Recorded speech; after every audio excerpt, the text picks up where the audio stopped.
99 news channel के लिए मेरी बेस्ट विशेस, मेरी दुआएं और तमाम मैनेजमेंट के लिए मुबारकबाद, ऑर्गेनाइजेशन के लिए मुबारकबाद।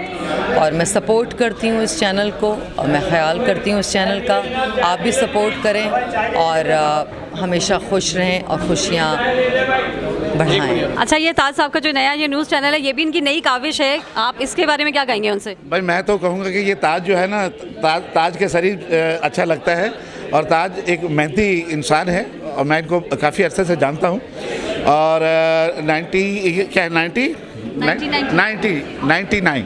99 ओह हो, ये तो बड़ा ज़बरदस्त। ये 99 जिसके अंदर आ जाए, ये तो बड़े कामयाब लोग होते हैं। जिस बंदे का फिगर जो है 9 हो जाए वो बड़ा कामयाब है। यहाँ तो 99 है। सबसे पहले मैं कराची में हमारे जो प्रेसिडेंट हैं और सीनियर मोस्ट लेजेंडरी जावेद सूफ़ी साहब, हमेशा मैं इनसे सीखती हूँ और मैंने हमेशा इनसे सीखने की कोशिश की। मेरे उस्ताद भी हैं। मैं इनका दिल की गहराइयों से शुक्रिया अदा करना चाहूँगी कि आज इन्होंने मुझे मौका दिया कि मैं आपके साथ राब्ते में आ सकूँ, आपके साथ मेरी मुलाकात।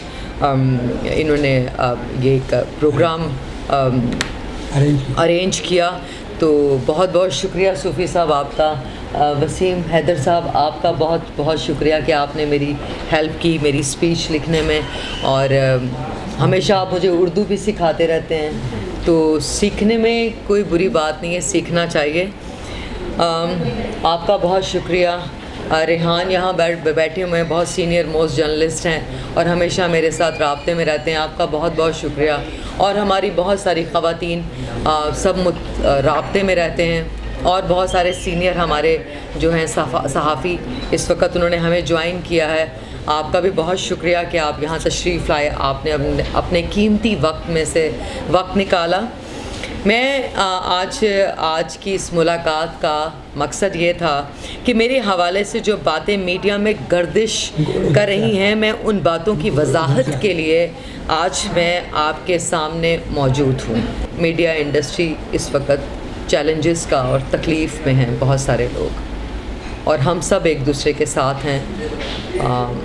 हम एक दूसरे के साथी हैं और हमें ही एक दूसरे का हाथ पकड़कर एक दूसरे को तकलीफ़ से निकालना है, एक दूसरे की मदद करनी है, एक दूसरे को सपोर्ट करना है, एक दूसरे की मुश्किल को मुश्किल समझना है, एक दूसरे की मदद करनी है।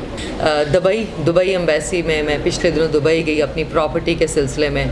कुछ मेरे कोरोना वायरस की वजह से मैं डिफ़ॉल्टर थी, बिकॉज़ मैं बैंक में मुझे अपने बैंक लोन में हमेशा अपनी जो एक साथ हैं या मैं जो मेरी ज़िम्मेदारी होती है मैं हमेशा पूरी करने की कोशिश करती हूँ। और मैंने हमेशा अपनी पूरी ज़िम्मेदारी, चाहे वो टैक्स के मामलात हों, चाहे वो बैंक लोन का इशू हो, चाहे वो फैमिली की रिस्पॉन्सिबिलिटी हो, चाहे वो हेल्थ के से रिलेटेड काम हो, या फ़िल्म इंडस्ट्री के लोगों के साथ ताउन, मशावरत, बातचीत, तो मैं हमेशा चाहे मीडिया के पॉइंट ऑफ व्यू से मैं अपनी पूरी कोशिश करती हूँ कि मैं अपनी ज़िम्मेदारी और मैं चीज़ों को समझ कर और बातचीत से हम मसाइल का हल निकालने की कोशिश करते हैं। और हमेशा फ़िल्म इंडस्ट्री के साथ, फ़िल्म इंडस्ट्री का जो मुकाम है और फ़िल्म इंडस्ट्री की जो बुलंदी है और जो फ़िल्म इंडस्ट्री के जो मामलात हैं, मैं बाखबर रहती हूँ हमेशा। तो मैं ये कहना चाहूँगी कि जैसे आला हुकाम से जो बात हुई, कुछ बातें उन्होंने सुनवाई हुई और कुछ बातों की सुनवाई नहीं हुई। और जिन बातों को सुना गया, मैं तहे दिल से शुक्रगुज़ार हूँ सबकी कि उन्होंने मेरी बात को सुना, समझने की कोशिश की। हो सकता है देर आए लेकिन दुरुस्त आए। और मैं एक रिक्वेस्ट करना चाहूँगी यहाँ पर गवर्नमेंट सेक्टर से कि मैं ये कहना चाहूँगी कि हमें ये रियायत दी जाए, फ़िल्म इंडस्ट्री के हवाले से बात कर रही हूँ, कि हमें ये रियायत दी जाए और बैंकों से बिला सूद आसान शराइत पर कर्ज़ा दिया जाए ताकि हम फ़िल्में बना सकें, हम बेहतर इंटरटेनमेंट आवाम के लिए प्रोवाइड कर सकें। ये हमारी कोशिश है कि हम सदर पाकिस्तान से मिलें और जो फ़िल्म इंडस्ट्री के मसाइल हैं और जो आर्टिस्टों के मसाइल हैं वो सामने लेकर आएँ। और मैं एक आपको इत्तला देना चाहती हूँ मैं आपको बताना चाहती हूँ एक बात, मेरा ट्विटर अकाउंट हैक हो चुका है। काफ़ी महीनों से जब मैं बाजी फ़िल्म की प्रमोशन कर रही थी तो मैं सोच रही थी कि शायद मैं रिकवर करने में कामयाब हो जाऊंगी। दा मीरा जी, मेरा अकाउंट हैक हो चुका है और मैं काफ़ी महीनों से, इसीलिए मैं ट्विटर पर अपनी मेरी एक्टिविटी है या मेरे जो डेली मैं काम करती हूँ या जो मेरे प्रोग्राम्स होते हैं, जो मीटिंग्स होती हैं, जो काम के हवाले से जो चैलेंजेस हैं, जो नहीं भी हैं, तो वो थोड़ा सा मैं इस वक्त ट्विटर पर मैं इस वक्त अपलोड जो मैं ख़बर या करंट न्यूज़ या अपने हवाले से जो चीज़ें हैं वो काफ़ी चीज़ें अपडेट नहीं हो रही, जिसकी वजह से मीडिया के लोगों को गलत फहमी है और गलत बातें गर्दिश कर रही हैं मीडिया में। तो इंस्टा पर मैं काफ़ी एक्टिव हूँ और लेकिन ट्विटर मेरे लिए बहुत इम्पॉर्टेंट था और इसलिए मैं आज ही मैंने रिक्वेस्ट की है सूही साहब से और जो सीनियर लोग हैं कि वो मुझे साइबर क्राइम के, मैं ऑफ़िस जाना चाहती हूँ और मैं उनसे रब्ता करूँगी और उनको एप्लीकेशन दूँगी ताकि मैं अपना ट्विटर अकाउंट रिकवर कर सकूँ और मैं दोबारा से मीडिया के साथ और अपने फैंस के साथ रब्ते में रह सकूँ और जो करंट सिचुएशन है, सच्ची बातें हैं, वो मैं अपडेट कर सकूँ। दिल की बात, जहन की बात, अच्छी बात, बुरी बात और जो इस वक्त जो सिचुएशन है पाकिस्तान की आवाम की और जो हालात हैं और जो मेरी आंखें, जो मैं देखती हूँ, जो मेरी नज़र देखती है अपनी नज़र से। तो इसलिए मैं आप सबसे ये रिक्वेस्ट करूँगी कि ट्विटर पर मैं साइबर क्राइम के मैं उनको एप्लीकेशन दे रही हूँ, तो इसलिए वो ट्विटर इस वक्त मैं ऑपरेट नहीं कर रही। और मेरे अलावा मेरे फैंस को, मेरी फैमिली को, जो मुझसे मोहब्बत करते हैं और जो मोहब्बत नहीं भी करते, तो मैं नहीं चाहती कि गलत ख़बर प्रिंट हो। इसलिए मैं आप सबसे ये रिक्वेस्ट करूँगी, गुजारिश है मेरी कि प्लीज़ आप तस्दीक अगर आप कर लिया करें तो मैं आपका शुक्रिया कहना चाहूँगी कि आप वसीम हैदर साहब हैं। देखिए मेरी जो है फ्यूचर में बहुत अच्छी खुशखबरी है। मैं फ़हीम बरनी उनके साथ में एक टेलीफिल्म करने के लिए जा रही हूँ। फ़हीम बरनी एक बहुत सीनियर अच्छे डायरेक्टर हैं। इसके अलावा अब्दुल्ला कादवानी, उनके साथ इंशाल्लाह बहुत जल्द एक अच्छी खुशखबरी मिलेगी मेरे फैंस को। वो दोबारा टेलीविज़न स्क्रीन पर मुझे देखेंगे। मेरी ज़िंदगी आसान कर दें। जो आप मुझे बनाकर पेश करते हैं मैं वो नहीं हूँ। हम मुल्क की एक एम्बेसडर होने के नाते पाकिस्तान को मैंने इंडिया में भी काम किया, डिफरेंट फोरम्स पर हम पाकिस्तान की नुमाइंदगी करते हैं। तो मैं नहीं चाहती कि किसी किस्म की गलतफहमी हो मेरे और आपके दरमियान। कराची का पानी साफ़ नहीं है, कराची में सबसे ज़्यादा पानी साफ़ नहीं है।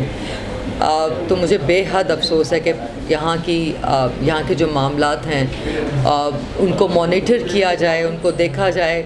कराची एक बहुत बड़ा शहर है, कॉस्मोपॉलिटन सिटी है, तो एक बहुत बड़ा बिज़नेस हब है। तो प्लीज़ कराची को साफ़ किया जाए, पाक किया जाए। और मैं कराची की आवाम के साथ हूँ, आप सब के साथ हूँ। कहीं भी अगर आपको मेरी सपोर्ट की ज़रूरत है, मेरी आवाज़ चाहिए, मेरी सपोर्ट चाहिए, मैं हर कदम पर मैं कराची की आवाम के साथ, कराची के मीडिया के साथ, कराची के लोगों के साथ खड़ी हूँ। जब भी आप मुझे बुलाएंगे मैं आपके साथ, आप मुझे अपने साथ खड़ा पाएंगे। शुक्रिया। पाकिस्तान जिंदाबाद।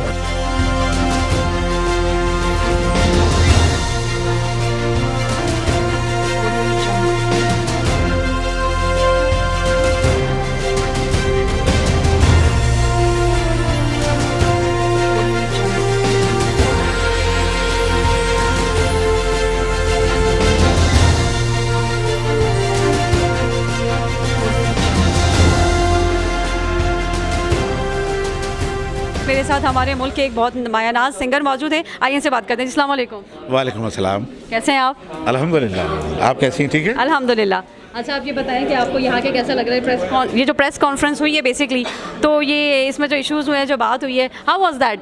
ज़बरदस्त। ज़ाहिर है जहाँ पर फिल्मी सितारे होंगे तो वहाँ पे तो बहारें होंगी, और ये जो हमारे जो दोस्त हैं जो इस किस्म की जो महफ़िलें सजाते हैं, इनसे मेरी दरख्वास्त है कि ज़्यादा से ज़्यादा सजाएं, क्योंकि कोरोना ने काफ़ी महीने जो है हम लोग को डिस्टर्ब किया, और अभी माशाल्लाह बहुत अच्छा सिनेरियो बहुत ठीक है। तो अब ये महफ़िल जो है ज़्यादा से ज़्यादा होनी चाहिए। मैं ताज साहब से भी रिक्वेस्ट करूँगा कि अच्छे से अच्छे प्रोग्राम रखें और लोगों को एक हेल्थी इंटरटेनमेंट जो है वो मुहैया करें। जिस तरह से आज आप लोगों के सामने सितारे सारे खड़े हुए हैं, जगमगा रहे हैं, और इस तरह से होनी चाहिए। I like it. कि बग़ैर बात के, बग़ैर तस्दीक किए ख़बर लगाना बिल्कुल गलत बात है। किसी के बारे में बुरी ख़बर लगाना, मेरे हवाले से बहुत बुरी ख़बरें मीडिया में गर्दिश कर रही हैं और तस्दीक किए बग़ैर ख़बर लगाते हैं, ख़बर को कंट्रोवर्शियल करते हैं, स्कैंडलाइज करते हैं। क्या वजह है इसकी? क्यों? इसकी ज़रूरत नहीं है। इसलिए मैं रिक्वेस्ट कर रही हूँ कि प्लीज़ आप तस्दीक कीजिए, अब फिर ख़बर लगाइए। मैं भी एक औरत हूँ, आई एम वर्किंग वूमेन।